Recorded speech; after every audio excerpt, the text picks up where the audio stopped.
देखो, आज हम रिवाइज़ करेंगे लाइसोमल एंजाइम्स को। तो आज हम ये समझेंगे कि किस तरीके से हम ईज़ी वे में याद रख सकते हैं कि न्यूट्रोफिल के अंदर जो ग्रैन्यूल्स होते हैं उनमें कौन-कौन से लाइसोमल एंजाइम्स होते हैं। तो इसको याद रखेंगे हम।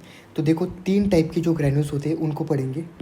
तो सबसे पहले जो होता है वो होता है प्राइमरी। देखो प्राइमरी का मतलब क्या होता है, फर्स्ट होता है, और एबीसीडी में सबसे फर्स्ट लेटर कौन सा आता है, ए आता है।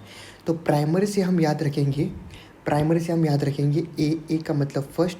सो एजियोरोफिलिक ग्रैन्यूल्स। ओके, तो प्राइमरी ग्रैन्यूल्स, प्राइमरी का मतलब फर्स्ट होता है, फर्स्ट से ए याद रखेंगे, एजियोरोफिलिक ग्रैन्यूल्स।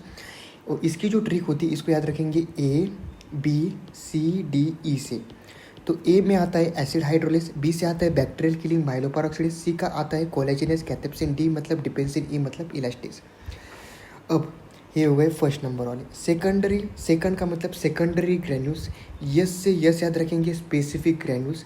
फिर यस से यस याद रखेंगे, स्पेसिफिक टाइप ऑफ कोलेजिनेस। तो ऊपर हमने पढ़ा था बस कोलेजिनेस होता है, नीचे स्पेसिफिक टाइप का कोलेजिनेस होता है। और सेकेंडरी का मतलब क्या होता है, टू होता है। तो देखो अगर हम लिखेंगे लैक्टोफेरिन, तो आज से हम लैक्टोफेरिन को इस तरीके से याद रखेंगे, लैक्टोफेरिन। तो लैक्टोफेरिन किस में आता है, सेकेंडरी या फिर स्पेसिफिक ग्रैन्यूल्स में आता है।